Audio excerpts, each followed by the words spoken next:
और एक वृद्धाश्रम बनाने की भी मेरी तमन्ना है। नमस्कार जी, हम आए हुए हैं मालकोस गांव में। हम आपको बता दें, आज हमारे साथ लाइव जुड़ चुके हैं मनवीर वाल्मीकि जी, और हम आपको एक और इन्फॉर्मेशन देना चाहेंगे कि यहाँ से श्रीमती वंदना वाल्मीकि जी जो है वो यहाँ से सरपंच बनी है, और सरपंच प्रतिनिधित्व तो मनवीर जी कर रहे हैं। आइए करते हैं इनसे बातचीत, आखिर इस गांव में क्या क्या समस्याएं हैं और क्या कार्य करवाना चाहते हैं। नमस्कार मनवीर जी। नमस्कार जी। मनवीर जी, हम आपसे जानना चाहेंगे आपके गांव में क्या क्या समस्याएं हैं। मेरे गांव की जी मूलभूत समस्याएं हैं, तो एक तो खेल का मैदान नहीं है बच्चों को तैयार करने के लिए, तो स्टेडियम हमने पास करवा के लाए हैं, डब्ल्यू जी ने दिया है। लेकिन इसमें एक समस्या ये चल रही है कि जो पंचायत की ज़मीन नहीं है, पंचायत की ज़मीन पे एक बाबा का नाम है, 2 ली पे वो बैठा है, तो वो हट जाए तो ये हमारा कार्य संपन्न हो जाए। तो उसको हटवाने के लिए आपने कोई ज्ञापन सौंपा है अधिकारियों को? ज्ञापन भी सौंपने की वो कोशिश कर रहे हैं, एक मतलब ट्रस्ट भी बनाने के विचार किया जा रहा है, और गांव से मिलजुल के और उनसे इसका सुलझाने का प्रयास किया जा रहा है। अच्छा, ये मामला ना सुलझने का कारण क्या है? कारण ये है कि पहले कोई बाबा जी हैं हमारे, उसकी मान्यता है, तो उनके स्थान पर कोई बाबा, ये दास प्रथा का सिस्टम है, उसमें बैठा हुआ है, तो उसमें वो बाबा भी एक्सपायर हो चुके हैं, लेकिन कोई पार्टी है उस काम करने जा रही है। हाँ जी अमित जी। हाँ जी। हाँ जी, बाबा की एक धोली पर का मामला चला हुआ जी, कोर्ट में चल रहा है, विचाराधीन है मामला, तो इसको जल्दी ही शीघ्र ही मतलब उच्च अधिकारियों के संज्ञान में ला के निपटाने की कोशिश की जाए।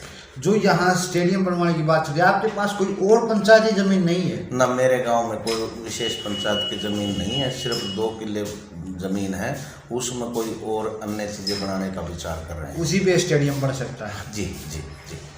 इसके अलावा गांव में पीने के पानी की भी समस्या है? और पीने के पानी की बहुत ज़्यादा समस्या है कि पानी गांव का खारा है, तकरीबन नीचे 70 का, और हमारा जो जलघर है उसका बहुत ही बुरा हाल है जी। उसका एस्टीमेट बनवा के 6.25 लाख करोड़ के करीब का, उसको ऊंचा उठाने के लिए सरकार के पास भेज दिया जा रहा है।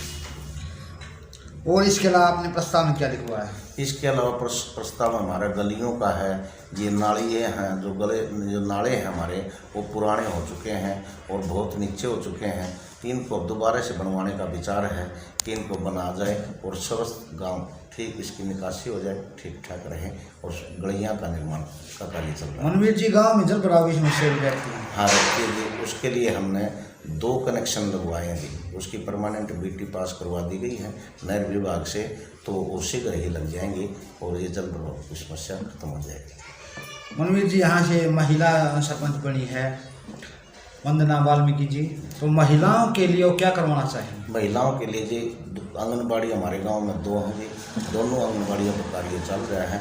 इसकी बहुत जर्जर हुई हालात थी, उनको हम बिल्कुल सुधार के और उनको ठीक करवा रहे हैं। मनवीर जी, हम आपसे जानना चाहेंगे, गांव में जो गलियां हैं उनकी दशा कैसी है? उनकी दशा जी तकरीबन तो ठीक है, लेकिन कुछ गलत हो गई हैं, पीछे जो पंचायत थे उन्होंने कोई खास विशेष ध्यान नहीं दिया, अब उनको सारी को दुरुस्त करना सकते हैं।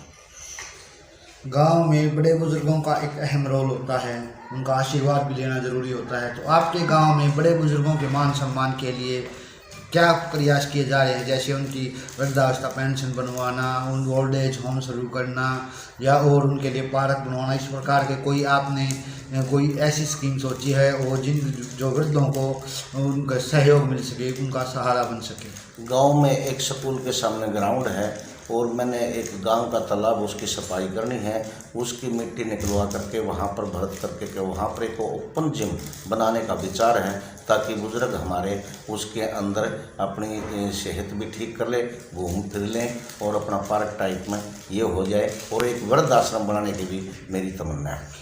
एक गांव में लाइब्रेरी शुरू की जा रही है, किसी गांव में ही लाइब्रेरी बनाई जा रही है, किसी गांव में सीटिंग लाइब्रेरी बनाई जा रही है, तो आपके गांव में इस प्रकार की कोई योजना शुरू होने वाली है या नहीं? मैंने ई लाइब्रेरी के लिए हमारे सांसद श्री धर्मवीर जी को इस बात के लिए हमने वो दे दिया है प्रस्ताव, शायद शीघ्र ही हमारी लाइब्रेरी बन जाएगी। और कोई ऐसी समस्या जिस पर डिस्कस करना जरूरी है? समस्याएं तो जी देखो बहुत ज़्यादा हैं, लेकिन इसके लिए हम दिन रात करके कार्रवाई कर रहे हैं ताकि इस समस्याओं से निजात मिल सके। एक गांव में चिकित्सा व्यवस्था कैसी है? चिकित्सा व्यवस्था जी मेरे से पूर्व यहाँ पर गांव में के उप स्वास्थ्य केंद्र है, लेकिन उसके अंदर कुछ नहीं था। अब उस उप स्वास्थ्य केंद्र में टेस्ट और दवाइयाँ मिलनी शुरू हुई हैं। एक BSc डॉक्टर बिठा दिया गया है। मतलब गांव में पहले से बेहतर चिकित्सा सुविधाएं शुरू हो चुकी हैं। जी शुरू हो चुके हैं। अगर बात करें शिक्षा की, क्योंकि सर्वांगीण विकास के लिए खेल कूद भी जरूरी है, शिक्षा भी जरूरी है, स्वास्थ्य भी जरूरी है और जो उचित आहार है वो भी जरूरी है। तो हम आपसे जानना चाहेंगे गांव में शिक्षा व्यवस्था कैसी है? गांव की शिक्षा व्यवस्था तो बहुत अच्छी है जी। अब गांव में स्कूल है, इसको भी हम करेंगे, ठीक करेंगे। हम वहाँ पर चक्कर लगाते हैं, टीचरों से बात करते हैं, इस बारे में अवगत कराते हैं और आगे हम ये भी करते हैं कि बच्चों को ज़्यादा से ज़्यादा यहाँ एडमिशन दिया जाए और स्कूल की व्यवस्था और स्टाफ की व्यवस्था ठीक की जाए। कौन सी क्लास तक स्कूल हुआ?